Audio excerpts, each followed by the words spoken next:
Hi friends, welcome to Annam Vagaigal. இன்னைக்கு நம்ம egg கறி செய்ய போறோம். அது எப்படி செய்யலாம்னு பார்க்கலாம் வாங்க.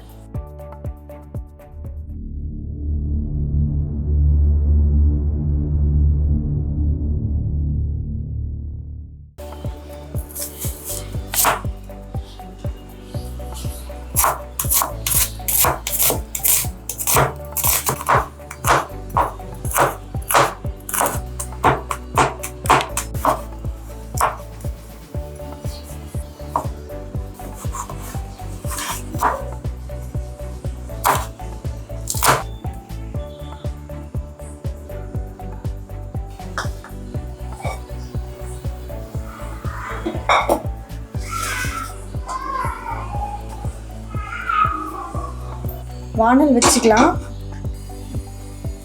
வாணல் நல்லா காஞ்சிருக்கு. நம்ம எண்ணெய் ஊத்திக்கலாம்.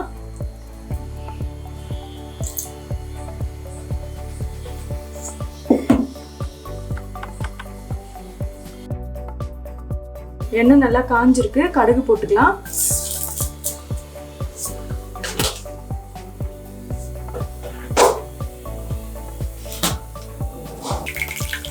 கடுகு பொரிஞ்சதும் சோம்பு கொஞ்சம் போட்டுக்கலாம்.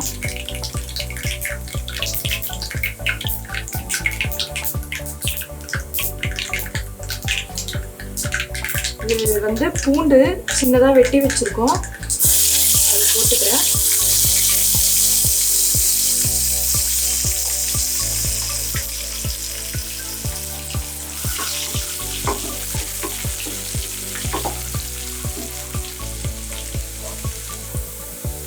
பச்சை மிளகாய் 2 மிளகாய் நான் நறுக்கி வச்சிருக்கேன், அது இந்த எண்ணெய் கூட போட்டுக்கலாம்.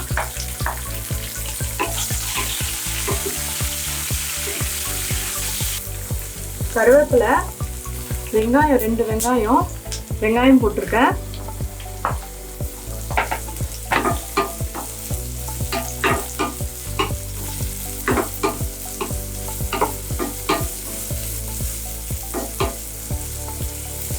கல்லுப்பு தேவையான அளவு போட்டுக்கலாம்.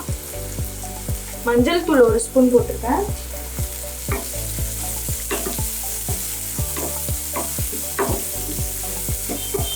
வெங்காயம் நல்லா வதங்கிருக்கு. இப்போ நம்ம தக்காளி போட்டுக்கலாம்.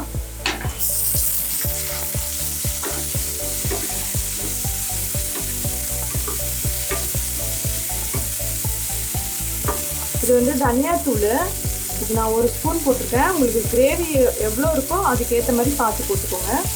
இது சில்லி பவுடர், தனி மிளகாய் தூள், இது கரம் மசாலா, இது ஒரு 1/2 ஸ்பூன் போட்டிருக்கேன்.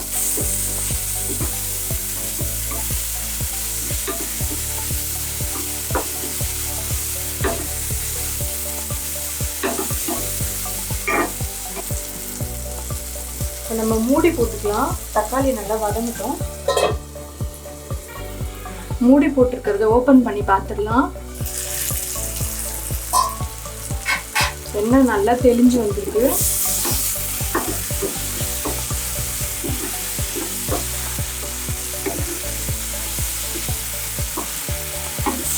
தக்காளி நல்லா ஸ்மாஷ் ஆயிடும். அப்புறம் நம்ம வந்து முட்டையை எடுத்து அதில் போட்டுடலாம். முட்டையை வந்து அவிச்சு கீரி இருக்கும், 4 பக்கமும் கீரி இருக்கும் முட்டை. இது மாதிரி கீரிக்கோங்க, இதுதான் சாரம்லாம் உள்ளே போகும். இப்போ நம்ம முட்டையை போட்டுக்கலாம்.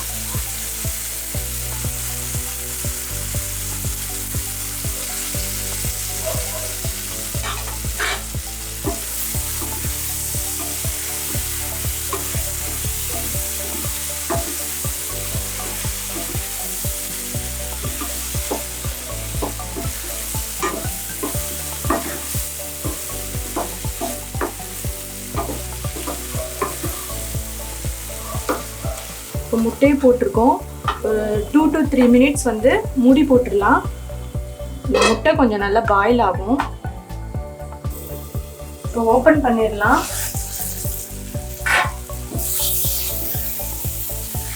முட்டை கலர் நல்லா மாறிடுச்சு, மசாலாலாம் வந்து இறங்கிடுச்சு. இப்போ நம்ம ஆஃப் பண்ணிக்கலாம். எக் கறி ரெடி ஆயிடுச்சு. இது நீங்கள் வீட்டில் செஞ்சு பாருங்கள், நல்லா டேஸ்ட்டாக இருக்கும். சிம்பிளான டிஷ்ஷு தான். நீங்கள் வீட்டில் ட்ரை பண்ணி பாருங்கள். மறக்காமல் அன்னம் வகைகளுக்கு சப்ஸ்கிரைப் பண்ணிடுங்க. தேங்க்யூ.